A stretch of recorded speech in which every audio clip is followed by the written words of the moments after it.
Alright, so OB53. Like always, we have two updates with back-to-back characters and one without one.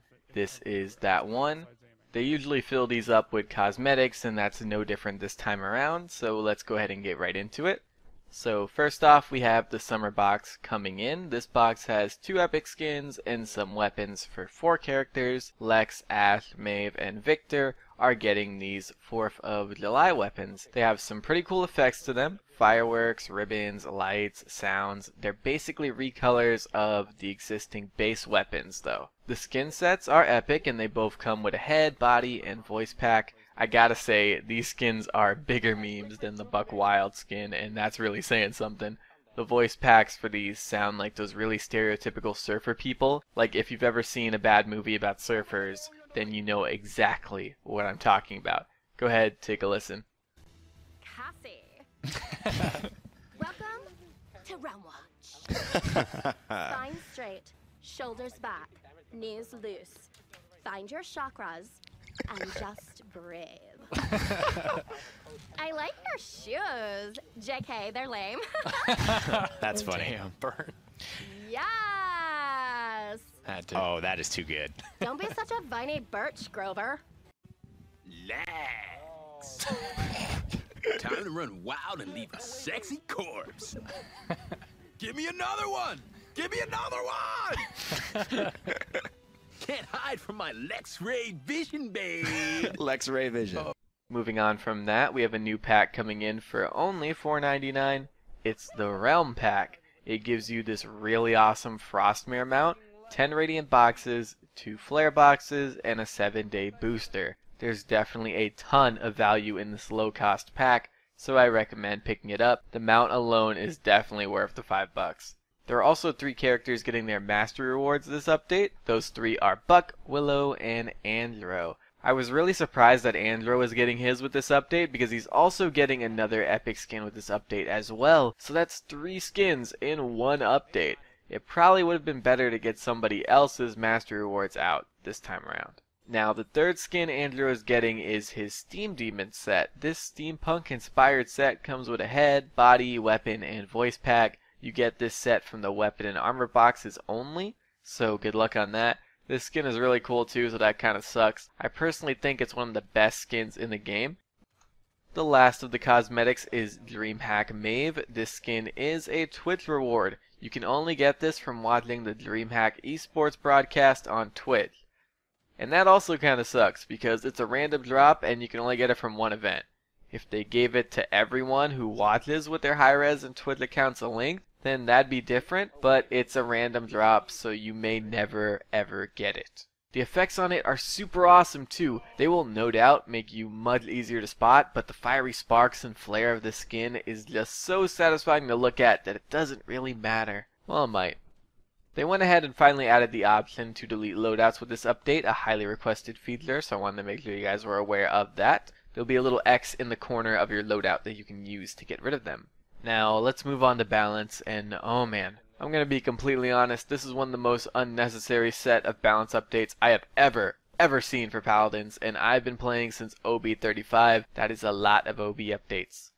A lot of projectile-based characters are getting projectile speed buffs. Those are Cassie, Evie, Grover, Makoa, Maldamba, Pip, Ceres, and Willow. Evie is getting her blink bonus damage removed to compensate this, and it is awful. What an awful decision. Man, this is probably going to hurt Evie more than it's going to help her by far. Evie will now no longer be able to 2-hit certain characters. I don't think she'll be able to 2-hit any character. Being able to do that was one of her best qualities, and now it's gone. Evie has kind of been on the decline too since they added legendary cards, so I'm really surprised they hit her so hard with this. There's this thing where if you buff and nerf a character at the same time, it doesn't really do anything for them. This is one of those cases. Probably even worse than one of those cases, because she's getting worse instead of staying the same. Grover is getting his damage scaling reduced because of his projectile speed buff. Thankfully, he is getting CC immunity for his ult along with this, so he is actually still getting better. Ceres is getting her orb collision decreased to pair with her projectile speed buff, so they'll be a little bit more difficult to land. Her shadow travel is also getting its duration reduced from 5 to 4 seconds, and her cooldown increased from 12 to 14. I think this is pretty unneeded too, but I don't think it's going to hurt her all that much. Ceres is still going to be a top healer along with Maul. This mainly hurts the really weird and ineffective stealth assassin Ceres that some people run, and the stall Ceres where you just go invis to stall for time and there's nothing really anyone could do about it for 5 seconds. Ceres's should be focused more on healing anyway, so I do believe Ceres will be a-okay even after this. Alright, so now for the characters that aren't getting projectile speed buffs. Ashe is getting her range increased, but her AoE is getting a bit of a nerf to pair with that. I really thought that Ashe was in a great spot, so this feels really unneeded as well. Barrack is getting his blunderbuss's damage increased when less pellets are landed, so it's gonna be more forgiving as far as damage goes. Fernando is getting his weapon range increased, but the cone of his weapon is getting decreased. Again, buffing and nerfing at the same time doesn't really help a character move forward and get better. There was no need to nerf the cone because of this buff. It's not like this buff was going to make people pick him over the other tanks anyway. They still would have been a lot better, and they most definitely still will be a lot better now. Maeve is getting her projectile drop reduced by 25%. Another small buff to Maeve. I really like this one though. I feel like this is going to be a lot more impactful than the other smaller buffs they've been giving her. Her projectiles have always been pretty weird. Now Sky. Oh boy, I thought we were past this high res. Come on. Preparation will now only activate on kills. This is basically a nerf. I don't get why they would ever nerf Sky. I get that Sky is really strong against new players, but she is also so very bad against players who know anything about her at all. Like, really.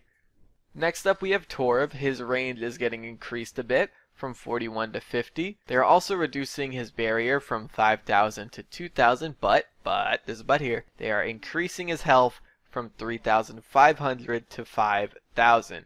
Now this may sound like a nerf, but I think it's going to help him more than hurt him. Yes, he is losing 1,500 of his total HP, but he's not going to get completely rolled by Wrecker anymore, and more healers are going to be able to pair with him well. You know, come to think of it, it'll be a lot easier for me as Drogos to go ahead and get ult off of him, so maybe this isn't so much of a buff like I'm thinking it is. I don't know, time will tell. What I'm really curious about is how they went and balanced out some of his recharge cards with this though, because with less barrier health, a lot of the cards won't be useful, even one of the legendaries I think. If they completely ignored that, then he lost out on a lot of viable cards, which is really bad. Again, time will tell. Gonna have to go ahead and test some stuff with Torv. Zin is also getting some love. He definitely needs it after all. Counter will now block projectiles while swinging, and they're taking off the delay when activating Billow. So they're making him a lot more fluid, and I think that was his biggest problem, was that he just wasn't fluid at all. Okay, so you can probably tell, I really hate the balancing they did here. Most of it is really unnecessary, while there are other things that they could have done that are really necessary, like buffing Ying because they nerfed her so much over a couple of OB patches. Having 3 great main healers would be a lot better for the game than only having 2. I also can't believe they buffed Cassie. Cassie is absolutely fantastic. If you're able to land your arrows after rolling consistently, then you are doing flank level burst damage while also being extremely difficult to kill. I feel like they buffed her because she isn't really picked in esports all that much, but just because she isn't doesn't mean she isn't one of the best characters in the game. I'd honestly list her as one of the top 3 carry characters that this game has to offer. Probably the top carry character. It's between her and Andro. I think that Andro might be a little better, but I don't know. That's up for debate. Honestly, I'm just really disappointed with high-res this update. I would prefer less balance updates that are more meaningful and impactful than just a bunch of random ones that don't really need to be implemented at all. There's a few more things I want to let you guys know about before I go ahead and close out here. The rec box is leaving with this update, so get it now if you want anything in it. This weekend is also free character weekend. You can play them all for free. There are also sales going on. The Founders Pack is 33% off. I'd recommend getting it if you don't have it. It has really fantastic value. All current boxes and pre-OB48 cosmetics are 50% off as well. That's a pretty huge deal. Act on that if you can. I think I'm gonna too. Anyway, that's pretty much it for the update. What do y'all think about it? Are you guys disappointed like me? Do you think all this stuff is warranted? Let me know. I'm curious to see if I'm the odd man out with this. And that's pretty much it, guys. I want to thank you all for watching. I very much appreciate it, and I'm going to see you guys later. Bye.